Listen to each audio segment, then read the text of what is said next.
Hello, my dear student. This is your online computer class, and today I'm going to start a new chapter, chapter 6, formatting the documents. Okay, so look at your book, page number 35, chapter 6.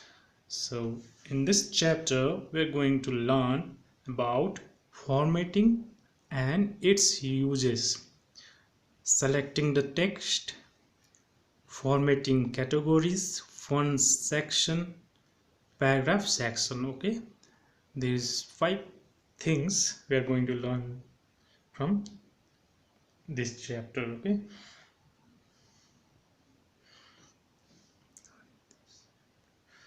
so let's start. Formatting is a way to make your documents look attractive and presentable.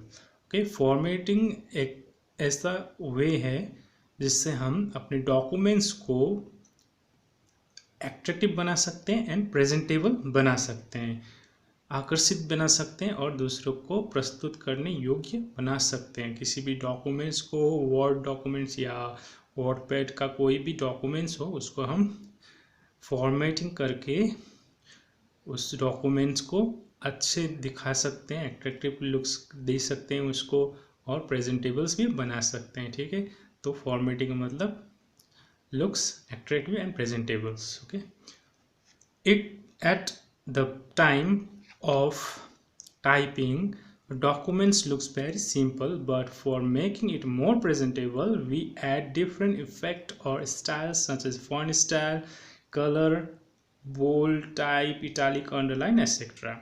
तो जब हम documents type करते हैं, at the time of typing, जब हम type करके रखते हैं किसी भी डॉक्यूमेंट्स को, फर्स्ट में वो सिंपल ही हम टाइप करते हैं ना, वो लुक्स वेरी सिंपल। ओके, तो उसको प्रेजेंटेबल बनाने के लिए, for making it more presentable we add different effect. हम क्या करते हैं, उसमें डिफरेंट इफेक्ट्स ऐड करते हैं और स्टाइल्स उसमें ऐड करते हैं, such as font style. Font का जो स्टाइल है, लिखने का स्टाइल होता है, टेक्स्ट स्टाइल, उसको हम ऐड कर सकते हैं। उसके बाद उसमें कलर ऐड कर सकते हैं, उस डॉक्यूमेंट्स के टेक्स्ट में कलर भी दे सकते हैं हम। और बोल्ड टाइप, उस फॉन्ट को बोल्ड टाइप में भी लिख सकते हैं, टाइप कर सकते हैं। उस फॉन्ट को इटालिक में, थोड़ा स्लाइडिंग टाइप स्टाइल में हम इटालिक बना सकते हैं, और उसको अंडरलाइन कर सकते हैं, जो टॉपिक वगैरह को अंडरलाइन केस में भी रख सकते हैं।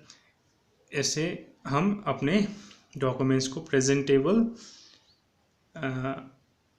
बना सकते हैं कि डिफरेंट इफ़ेक्ट इसमें ऐड कर कर, जो इफ़ेक्ट हैं उनको ऐड कर कर उस डॉक्यूमेंट को मोर प्रेजेंटेबल एंड एट्रैक्टिव बना सकते हैं। ठीक है, तो उसके बाद adding this effect in your document is called formatting. और जो भी इफेक्ट जो हम अपने डॉक्यूमेंट्स में ऐड करते हैं, such as this font style, colour, bold, type, italic, underline, जो भी ऐड करते हैं दिस टाइप्स ऑफ इफेक्ट, उस हमारे डॉक्यूमेंट जब ऐड करते हैं उसको हम फॉर्मेटिंग कहते हैं। ठीक है, किसी भी डॉक्यूमेंट्स में उसके text style, colour, bold, type, italic, underline, alignment वगैरह कुछ भी हम चेंज करते हैं उसमें नॉर्मल टेक्स्ट पे, तो वो फॉर्मेटिंग कहलाता है। ठीक है, उसको फॉर्मेटिंग करना कहते हैं। तो next things, before we start with formatting, let's learn an important thing, that is the selection of text. तो हम फॉर्मेटिंग स्टार्ट करने से पहले हमें क्या इम्पोर्टेंट थिंग क्या पढ़ना है, हमें द सिलेक्शन ऑफ टेक्स्ट। किसी भी लिखा हुआ टेक्स्ट, जैसे ये टाइप लिखा कंप्यूटर में लिखा होगा, तो उसको सेलेक्ट कैसे करना है। सेलेक्टिंग और टेक्स्ट मीन्स उसको कंप्यूटर में सेलेक्ट कैसे करना है, वो हम यहाँ पे पढ़ेंगे। वाई सिलेक्शन, तो यहाँ सिलेक्शन क्यों करना है। ठीक है, selection is required for instructing the computer about the part of the text which needs to be modified। तो selection क्या है, selection किस लिए ज़रूरी है कि selection is required for instructing the computer, selection करके कंप्यूटर को इंस्ट्रक्ट देना होता है कि किसी भी पार्ट्स और ऑफ टेक्स्ट को हम मॉडिफाई कर रहे हैं ना, हमको मॉडिफाई करना है उसमें, तो हमें सिलेक्शन को यूज़ करना है, तो टेक्स्ट को सेलेक्ट करना है। इसीलिए ये रिक्वायर्ड है कि हम उसमें मॉडिफाई करने जा रहे हैं, तो कंप्यूटर को ये इंस्ट्रक्शन हो जाएगा कि किसी भी टेक्स्ट पार्ट को हम सेलेक्ट करेंगे तो उसमें हम मॉडिफाई करेंगे, कुछ ना कुछ करेंगे, कलर करेंगे या उसका स्टाइल चेंज करेंगे, फ़ॉन्ट स्टाइल, या उसको इटैलिक अंडरलाइन में करेंगे। तो ये कंप्यूटर को इंस्ट्रक्ट करना होता है। इसीलिए पीस ऑफ टेक्स्ट को हम जब सेलेक्ट करते हैं तो कंप्यूटर को ये इंस्ट्रक्ट हो जाता है कि कंप्यूटर को ये पता चल जाता है कि वहाँ पे कुछ ना कुछ एडिट होने वाला है, उस टेक्स्ट में कुछ ना कुछ एडिट होने वाला है। ठीक है, तो हमें किसी भी टेक्स्ट को सेलेक्ट करना बहुत ही ज़रूरी है। हमें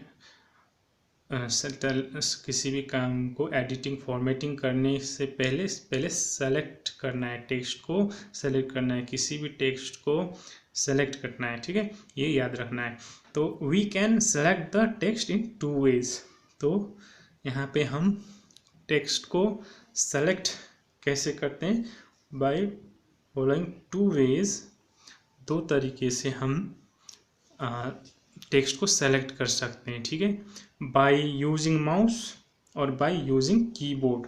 तो एक माउस की सहायता से हम टेक्स्ट को सेलेक्ट कर सकते हैं और बाय यूजिंग कीबोर्ड। तो हम 2 ही तरीके से टेक्स्ट को सेलेक्ट कर सकते हैं, वो 2 ways है, by using mouse and by using keyboards. तो हमें ये 2 चीज़ याद रखना है। किसी भी टेक्स्ट को सेलेक्ट करने के लिए हमें माउस की ज़रूरत पड़ती है और कीबोर्ड की ज़रूरत पड़ती है। दोनों के यूज़ से हम किसी भी टेक्स्ट को सेलेक्ट कर सकते हैं। तो आगे देखते हैं। To select the text by using a mouse. तो माउस की सहायता से हम कैसे टेक्स्ट को सेलेक्ट करेंगे। Place the cursor at the end starting of the text. तो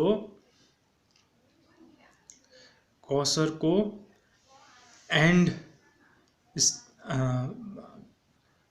कर्सर को स्टार्टिंग ऑफ द टेक्स्ट में प्लेस करेंगे और एंड में भी प्लेस कर सकते हैं। उसके बाद press the left mouse button. उसके बाद लेफ्ट माउस बटन को प्रेस करना है और hold it and drag towards the starting ends of the text. उसके बाद उसको होल्ड करते हुए स्टार्टिंग से एंड तक ले जाना है, या एंड से स्टार्ट किया तो एंड से स्टार्टिंग तक ड्रैग करना है। ठीक है, होल्ड करते हुए, तब जाके वो सेलेक्ट होता जाएगा। तो जहाँ तक सेलेक्ट करना है वो सेलेक्ट करना है। उसके बाद स्टेप डी में release the mouse button after selection. उसके बाद माउस बटन को रिलीज कर देना, छोड़ देना है। तो आपका जो भी टेक्स्ट है जहाँ तक आपने होल्ड करके ड्रैग किया था वहाँ तक सेलेक्ट हो जाएगा। उसके बाद नंबर 2 में प्रोसेस में by this to select the text using a keyboard. तो कीबोर्ड की सहायता से हम कैसे सेलेक्ट करेंगे टेक्स्ट को। ठीक है, उसको हम देखते हैं। To select the text using a keyboard, first step में क्या करना है, place the cursor at the end starting of the text. तो प्लेस हमें कर्सर को एट द एंड में ले जाना है या स्टार्टिंग ऑफ द टेक्स्ट में रखना है, प्लेस करना है कर्सर को ले जाके। उसके बाद बी में press the shift button and hold it. उसके बाद कीबोर्ड से शिफ्ट बटन को प्रेस करना है और होल्ड करना है, प्रेस करके होल्ड करना है, प्रेस करते ही रहना है। उसके बाद प्रेस द लेफ्ट माउस और राइट एरो की टू सेलेक्ट इट। उसके बाद प्रेस द लेफ्ट और राइट एरो की। उसके बाद प्रेस लेफ्ट एरो की और राइट कीबोर्ड से लेफ्ट और राइट एरो की को प्रेस करना है। तो लेफ़्ट साइड का सेलेक्ट करना है तो लेफ़्ट साइड का की प्रेस करना होगा। राइट साइड का कोई भी टेक्स्ट है तो राइट साइड का एरो की प्रेस करना होगा। तो जहाँ तक आप प्रेस करते जाएंगे वहाँ तक सेलेक्ट होता जाएगा। ठीक है, तो जहाँ तक चाहिए वहाँ तक सेलेक्ट करना है। उसके बाद स्टेप डी में release all the keys after selection, जहाँ तक सेलेक्ट हो गया वहाँ तक जहाँ तक सेलेक्ट किया वहाँ तक ही रख के वहाँ पे रिलीज ऑल द कीज़, तो वहाँ पे की को प्रेस करना छोड़ देना है, शिफ्ट की को और एरो की को शिफ्ट करना छोड़ देना है, रिलीज कर देना है। तब जाके आपका वहाँ पे सिलेक्शन जहाँ तक किया है वहाँ तक शो करेगा। ठीक है, ये प्रोसेस है। टू वेज है जो प्रोसेस है।